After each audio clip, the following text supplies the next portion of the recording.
Hello everyone, it's me Shira Rose Green and I'm here to share my story.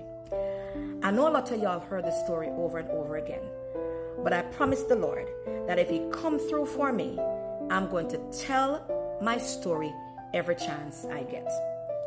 Guys, a few years ago, my mother passed away. Guys, I never have papers. I was in the country for 30 years on documents, all right? So when my mother passed away, I was so devastated, very sad. And I was like, I want to see my mom. Any means necessary, I'm going to see my mom. So someone gave me papers. So I went and I saw my mother for the last time, and I came back. When I came back to the United States, my father said to me, he knows of someone that use the same papers and get a United States passport. So I wasn't even thinking. I came in the country at a very young age. So I wanted so bad to be legal in the country. So I went, and right after, about 2 weeks later, I heard my phone tapped. And I'm like, something ain't right. My phone is open. Somebody's listening to my conversation. That was the feds. They were listening to my conversation. All right. So anyway, I just felt like I was closed in. That was something was going to happen to me. I didn't know what it was. I couldn't put my fingers on it, but I knew that I felt every time I walk on the street, I'm looking behind me like I was locked up somewhere. But I just couldn't put my fingers on it. So one day, a family member called me and said, Cheryl, feds is looking for you. I said, what? Feds? When you hear the word feds, people, I was so frightened. So anyway, I left my apartment because I said to myself, they ain't going to catch me. So I am going to be a fugitive because you ain't going to catch me. Anyway, I went and I go stay with somebody. And I remember one night I got the vision that says, investigation looking for me. So I left that where I was staying, and right after I left, there go the feds going to that particular place where I was looking for me. So I was hiding. I'm not gonna lie to you. I was hiding for a while because I was like, oh my God, feds? I've never been locked up before. And I left my apartment. And one day, people, I got a vision that says, I heard a voice says to me, go back to your apartment and clean up your house. And I did what the voice told me to do. And when I go back, people, and I clean up my house and I clean from the crevice to the corner. When I came back, was talking to this guy at the time. I was sitting down watching TV. I heard a loud knock on my door. When I looked through the peephole, I know it was them. I started to cry right away. And when I looked through the peephole, it was 10 U.S. Marshal, federal agents. And I opened the door, and they handcuffed me and showed me my picture. I said, yeah, that's me. They took me down they put me in an unmarked car, took me down to Broward Boulevard at this federal jail.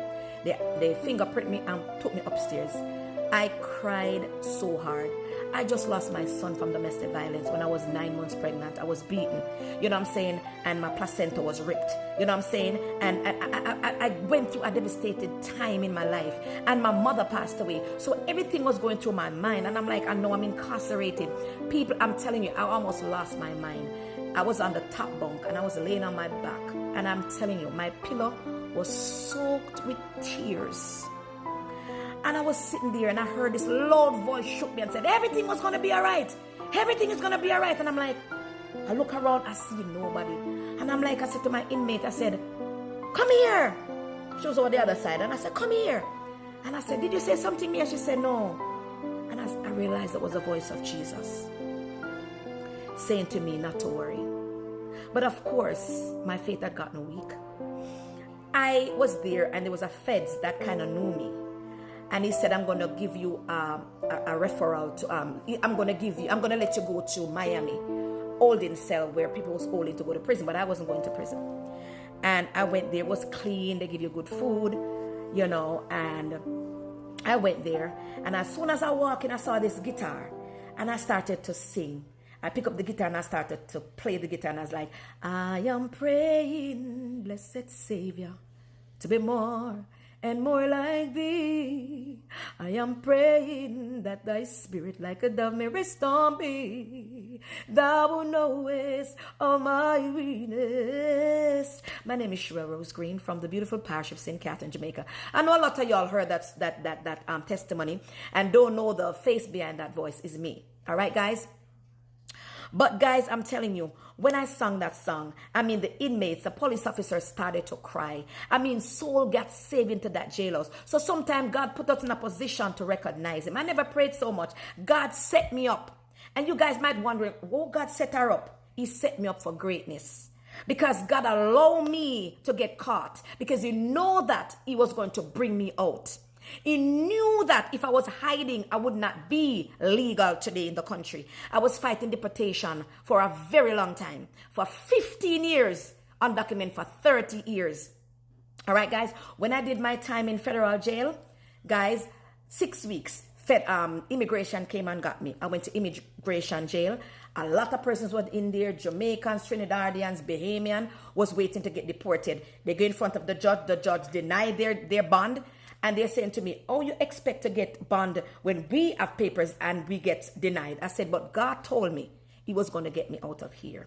People, I got a bond. I went in front of the judge and right away I got a bond and I came out. 2 years later, I got pregnant with my son, the one I have now. And somebody called me and said, Cheryl, police looking for you. I said, for what? I just went to jail 2 years ago. They told me that the feds charged me for the passport. And then the state charged me for the driver's license. So they came and they got me. I have the big bill in front of me. And I was crying so hard. I said, not again. So they took me to Borough General to get a clearance. And they took me to Pompano jail in the pregnancy ward. I didn't eat for weeks. All I ate was orange. And I did my time there again in 3 weeks. And immigration came and got me again for the second time. When I went to immigration for the second time again, I see some numbers on the wall. I'm going to call them and I say, listen, I'm going to lose my baby. I'm not feeling good. And by the time I pick up the phone to call that next number, I felt a gush of blood run down my inner thigh. I was started to bleed and they rushed me to the hospital next door to the immigration jail. My son wasn't moving, so they sent me home under recognizance. We're after checking with immigration every 3 months, and I did that for 5 long years. So guys, when you see me, glory man, leave me alone. You don't love to hear people's story. Y'all love to hear people's sad story, but you don't love to see their glory. You understand what I'm saying? And after all this, guys, they denied me. They deny and deny, and I fight and I win because the Lord told me that he was going to come through. And I remember one day I called the phone number and it says, you are denied and you have 30 days to leave the country. And I started to cry. I said, nah, give up. I'm a fight again. And I fight. And I remember I came back to Florida. I was in Jersey at the time at a concert when I heard the news. And I came back to Florida and I packed up my stuff. And while I was packing my stuff, I started to cry and I said, Lord, are you there? I need a word. And I heard the voice says, you are approved. But my faith was not that strong. I packed my stuff and I moved away to Pennsylvania to stay with a friend of mine. And I was there and I was like counting down the days because they gave me 30 days and then treat me bad, people. They treat because they know my situation. I was walking on eggshells and 30 days, 29. And when it comes to the 29 day, my lawyer called and said, you are approved. So let me tell you something. God set me up for a greater comeback. My setback was for a greater comeback. But I'm here to tell you, if you're fighting any kind of deportation or whatever you're fighting, domestic violence, God is on the job. It might seem far-fetched, but he's not through with you yet. Guys, I've been through a lot.